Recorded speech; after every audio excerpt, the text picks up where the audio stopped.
This video is sponsored by Liar Liar, Ace Ventura and the Cable Guy, The Mask, and, of course, my favorite movie of all time, Dumb and Dumber. Yeah, you can tell who I watched this movie for. Sonic the Hedgehog 3 was directed by Jeff Fowler and released in theaters this weekend. This is the third entry in the live-action video game adaptations of Sonic, and I am very pleased to say that I love this franchise. It's become one that I have really been entertained by.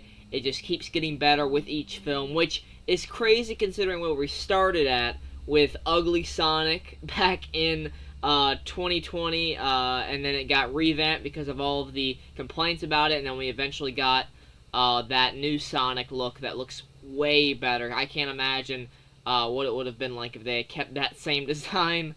Over the course of the films, yeah, it has had some human characters that take over the plot here and there, some subplots that I wasn't really that passionate about, I didn't care about. I wanted to get to the actual Sonic goodness. In Sonic 2, there was a bit more of the human subplot stuff, but you had Tails and Knuckles in there as well. But the crowning achievement of all these movies, I don't know if it's an achievement, but the saving grace of all these movies is Jim Carrey. He is who I come to these movies for. I love his interpretation of Dr. Robotnik, and I'm going to be honest with you guys, I'm not a big Sonic fan. I've never played the games, but these movies, ever since, of course, I got back into it when the first one came out, and I loved Jim Carrey in that movie. Second one, I loved him, and I also love his assistant, Agent Stone. And then I obviously got more into the characters, Sonic, Tails, Knuckles, and this movie introduces Shadow, played by Keanu Reeves, and I'm excited to talk about this one, guys. So, there will be a spoiler section, so watch out for spoilers. If you haven't seen the film, make sure to click off before we get to the spoilers. Now, let's get into this film. So, we have a scene that we start off with where Shadow breaks out of this containment unit that he's at in this corporation called Gun. They've had him under maximum security lockdown for 50 years. There is the scientists that experiment on him. They look at him as a monster, but this little girl, Maria, she comforts him, befriends him, and we get little snippets of their backstory throughout the film, and I genuinely got emotional during these scenes. So, well done on the emotion for that. You guys make me feel bad for a CGI hedgehog. That is hard to do. Not really. I especially got emotional during the third act of the film, but we'll get into spoilers when it comes to that. So, Sonic, Tails, and Knuckles are forced to go to Tokyo and fight him, and there's a really nice fight scene with Sonic chasing him on a motorcycle, and he's got a gun. That was an entertaining fight. And they are forced to eventually team up with Dr. Robotnik, of course played by Jim Carrey. And he's built on quite the belly. He's been watching telenovelas on TV, which is a funny joke. He is just killing it in this movie. You would not be able to tell that Jim Carrey is aged because he just has that same energy from the 90s that he had. Yeah, he has that same energy from the 90s. It's just uncanny. He's great in this. Line deliveries, fourth wall breaks even. He just does it all to perfection. And we have two Jim Carrey performances in this one. We have Dr. Robotnik, and then we have the grandfather of Robotnik, who comes in later on in the film to reveal that he is the one that has kind of been concocting this plan to take over with Shadow by his side, because Shadow has the power to enact his plan. And you get a little bit of conflict between like Robotnik and, of course, the others after this kind of turn, because he as soon as he finds his grandfather, he turns away from Team Sonic and joins his father. And you get some conflict between Stone, Agent Stone, and Dr. Robotnik, because he doesn't feel like he's being treated as equals. He's not being treated fairly, like a friend. Like Agent Stone sees how Tails and Knuckles are treated by Sonic. Like, they are all a family. And Stone wants that with the Robotnik, but Robotnik just kind of looks down on him as his assistant. That makes him lattes with steam Austrian goat milk. There's some funny moments in this between those two characters. You get plenty of great action between Shadow and Sonic, especially in the third act. The humans aren't in this as much. Later on in the movie, in like the third act, they do play a bit of a role, but it's not as like major. They're not like front and center. So overall, guys, I'm giving this movie a 8 out of 10. I was really entertained by it. Like I said, some of the jokes might not land here and there, but they did improve on what I wanted them to do with the last two movies, which is cut back the human stuff a little bit, focus more on Team Sonic, focus more on Robotnik and Stone, and those two characters. I love them. But anyway, I hope you guys enjoyed the non-spoiler section. Now join me for the spoilers. So entering the spoilers, we get the backstory for Shadow, where he is basically the cause of this cataclysmic event where the scientists are trying to stop him from going out into the world. They're testing him. They want to know everything about him, and they treat him and they look at him like a monster, like a superpowered, dangerous being.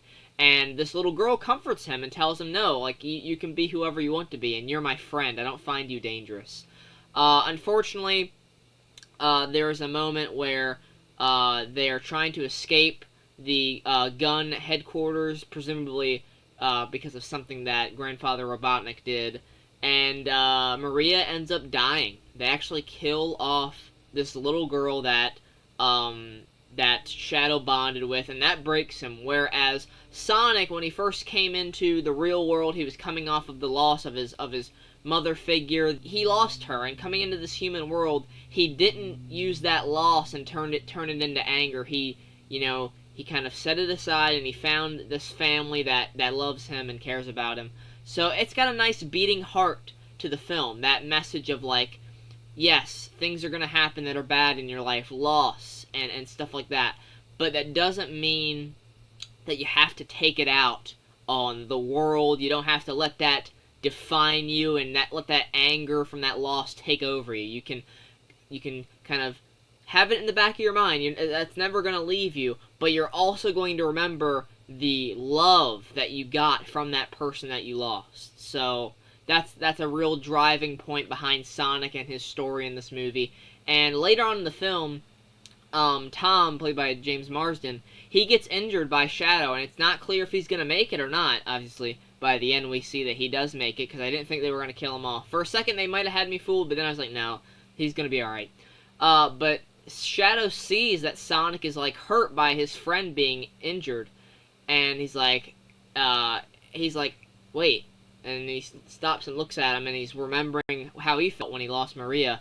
But then Sonic rage takes over him for a bit, and he goes and gets the emerald from the last movie that's like that can make him like super powerful and turn him into like the Ultra Sonic or whatever. Like I said, I'm not like a huge Sonic fan, so I don't know the correct terms. But we get a great Super Sonic powered up fight between him and Shadow. Even Shadow gets super powered up, but eventually Sonic kind of realizes that he can't let this anger control him, and he reconciles with Shadow and teaches Shadow the lesson that I was talking about, how you don't have to let that anger define you. Just remember that Maria cared about you. And Shadow turns from a villain to a hero, helps him save the day in the end with help by Dr. Robotnik, who finds out that his grandfather is about to literally vaporize the Earth. And he's like, what? And he's like, if I can't rule the world, I might as well save it. That's what he says to Agent Stone before he tragically sacrifices his life. He dies. We see the death of Dr. Robotnik in this movie, and I'm not gonna lie, that hurt. I think that's really the biggest thing I wanted to get across in this review, that death of Dr. Robotnik, the stuff with Agent Stone. He reconciles with him at the end of the film before he dies and says that you're more than just a sycophant, you're a sycophant. Loved that. I loved all the montages, all the different there's some dance sequences in here. There is just so much great stuff here with Jim Carrey and, of course, Team Sonic. And it was a blast from start to finish. Then you have the after credits scene where we have Amy Rose coming in. Amy Rose is this character that comes and saves Sonic in the mid-credits scene from a bunch of metal Sonics, which was really cool to see. I'm interested to see where we go with that in the fourth film. And then at the end, it is teased that Shadow survives the explosion because he actually sacrifices himself with Robotnik in the end to move this station away from Earth as it's about to overload because of all the energy that Shadow put into it earlier to power up the Death Beam to destroy Earth. So they stop the beam from destroying Earth. They move the station away, and Robotnik and Shadow presumably die, but it's revealed in the after-credits scene that Shadow did survive. So we're definitely going to get him in Sonic 4. Maybe they're going to give him a series like they did Knuckles, even though I hope they don't, because that series just got took over by like all these dumb human side characters that no one gives a shit about.